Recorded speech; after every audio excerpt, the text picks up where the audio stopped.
The implications of this work ultimately are enormous. Different societies throughout history and throughout the world have conceptualized gender and sexual orientation differently.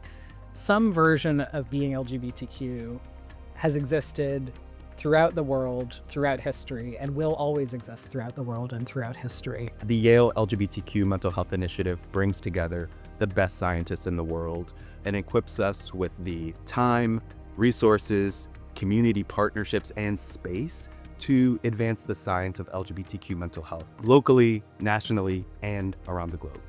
Our work here focuses on understanding what's contributing to the mental health disparity among LGBT people, developing tools and interventions and treatments to help alleviate mental health symptoms. It also might just be understanding what LGBT folks' needs are, what resources they're already using that they might need more of, and where they're thriving already. When I first came to Yale about 13 years ago, the field of LGBT mental health studies had increasingly compelling research, speaking to the reasons that LGBTQ people are particularly likely to have depression and anxiety, substance use, and so forth. But what the field didn't have was systematic guidance for translating that research into clinical practice. It became an obvious next step to build a program, to build a center whose role would be to take research and put it into practice.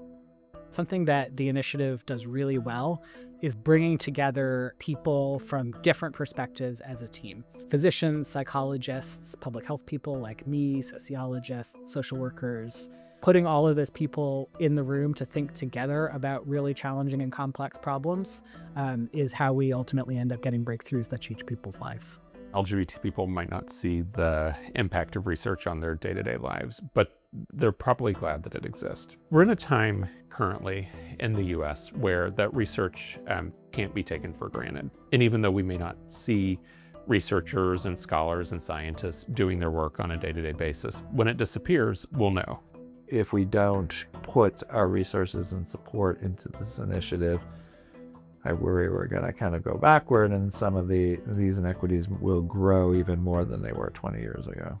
The academic institution is where a lot of the science is being done that helps inform policy, that informs healthcare, that informs treatment, that informs how we approach and how we understand other people more generally. You have such a large group of people, a large part of the population that has been so underrepresented in the research. Can you really say that the research is whole or complete or good?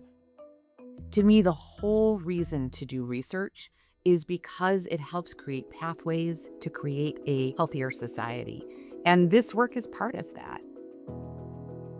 The academic perspective can help us understand why are we seeing these pervasive disparities in mental health disproportionately affecting LGBTQ people and LGBTQ young people in particular. And that's really what John's work does with the lab and what he's trained his trainees like myself to also really be thinking about what are the drivers and then what can we do in order to reduce those disparities.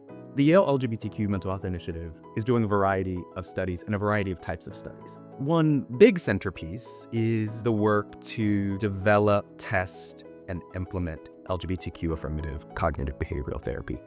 We interviewed probably almost 100 LGBT people, learning about their lives, learning about what they would like to see in their treatment.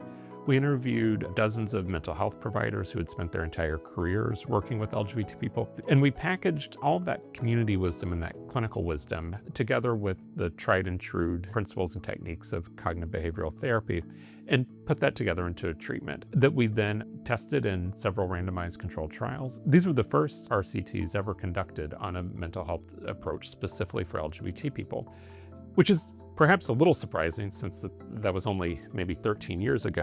If we rewind the clock 50 plus years, the predominant explanation for the health disparities and mental health specific disparities we see between LGBTQ people and their cisgender and heterosexual counterparts was explained through ideology and pseudoscience. Sometimes there still is this pervasive view that there's something wrong with LGBTQ people. But in fact, what the research can show us is that these are socially driven mental health disparities. While we're continuing as a society to work on this issue, What can we do to best equip this population with the science-backed, evidence-based skills, coping strategies, ways to be resilient as we're still working on this larger societal issue? The mental health treatment that we tested and developed at Yale, the first evidence-based mental health treatment created by and for LGBTQ people, has been implemented in community settings across the US and across the globe. My focus specifically is on translating the evidence and the tools, discoveries that we are finding into community settings to make sure that LGBT people, to make sure their providers, their therapists, their doctors are receiving the science that is being developed here and across other academic institutions. Me as a therapist, I can help X number of people, but there's a limit to that. When I work with people who, in training other therapists or other providers in this approach, that impact or that potential impact grows so exponentially. We all, as therapists, probably have clients who are a part of the LGBTQ community. We just may not know it. This training really emboldened me to make sure that I was saying things to my clients that would let them know, that would communicate to them that I was a safe person. So part of that was simply telling my clients that I was doing this training. I can say that I can do this work confidently because I have the backing of this solid training from Yale behind me. And that felt really valuable and meaningful. One of the reasons LGBT people tend to seek out mental health care at LGBT centers specifically is because it's a sure thing that that's going to be a safe space for them. They have long wait lists for clients to receive therapy because that's the place where the queer affirming therapists are. Our work shows that providers in those centers are delivering this treatment to tens of thousands of LGBTQ people. Also rewarding is the fact that other settings like college counseling centers, like the Veterans Health Administration and other settings globally are also implementing this treatment. Doing a community partnership with Nashville Cares. I've done some research with Black LGBTQ people, studying their unique challenges and stressors. We want to make sure that everyone is okay within themselves. So doing a research project through Yale, through Tenacity is really important, specifically because mental health is everything. You have to have the courage to sometimes walk through outdoors. That's why research is so important. Everything we've learned through science is something we figured out. Like, we had to figure out how to get here. So to be part of a study is to be part of helping figure out how to get somewhere else.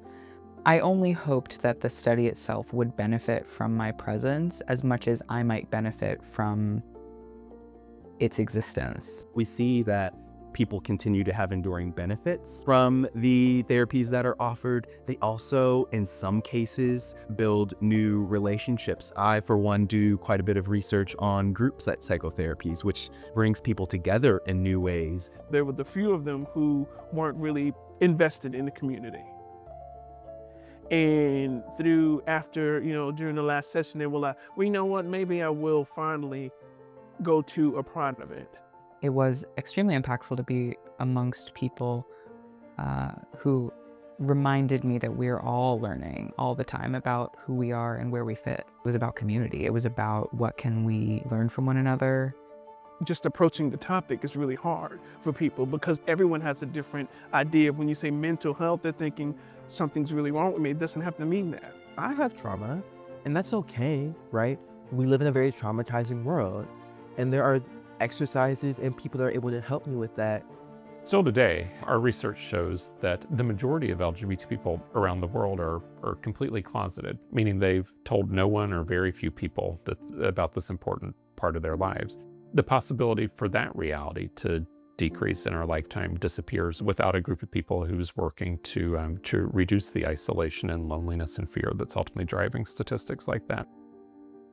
Being able to work on interventions for the same issues that have impacted me and still impact me today has not only been very pivotal for me, but I would say extremely gratifying. We provide a home for scholars at Yale, for students, faculty, and colleagues who are interested in this mission. One of the cool things about the initiative is it brings people to Yale.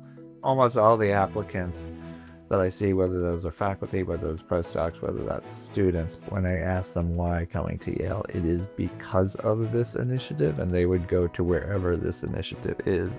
The fact that Yale has created space in its mission for this work helps us move forward despite the headwinds. The research conducted by our lab and by the many scientific collaborations we have with folks at other institutions, that work has been a part of the evidence that's been needed to advance the rights of LGBTQ people throughout time.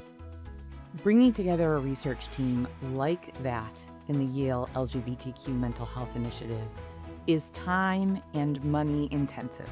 This did not happen overnight. It required Dr. Pachenkis to find other faculty who he could work with, to train up generations of doctoral students, postdocs, research assistants, undergraduates. This has been a labor of love for him and his colleagues for over a decade. Losing that would be tragic. It would be a loss of expertise, it would be a loss of knowledge, and most of all, it would be a loss of hope. If we can learn what it means to help people cope with the mental health impacts of marginalization and also how to address marginalization at its source, there's no reason that that has to stay focused on LGBTQ people.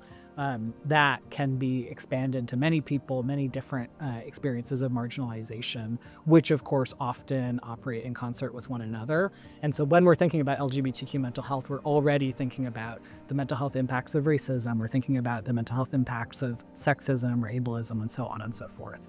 We look at a lot of negative and difficult things. We're focused on stress and strife a lot. However, I think the full understanding of LGBTQ mental health has to increasingly and continuously involve joy, happiness, strengths. Who knows what things will look like in the future? None of us have a crystal ball. We can only hope that LGBTQ people are accepted in society and given the family support, the community support, the social support that they need to thrive and, exist as the beautiful and creative community that they are. One of the driving forces of our work is to see if we can reduce this mental health disparity in our lifetime through the way we're applying science to practice. The scientific study of LGBTQ people, of LGBTQ mental health, of LGBTQ mental health disparities versus the general public is in its infancy. But as we see this nonlinear movement towards inclusion, affirmation, and justice for LGBTQ people, what we can also see, if we look closely enough, is that science has been really critical to the steps that we've taken forward.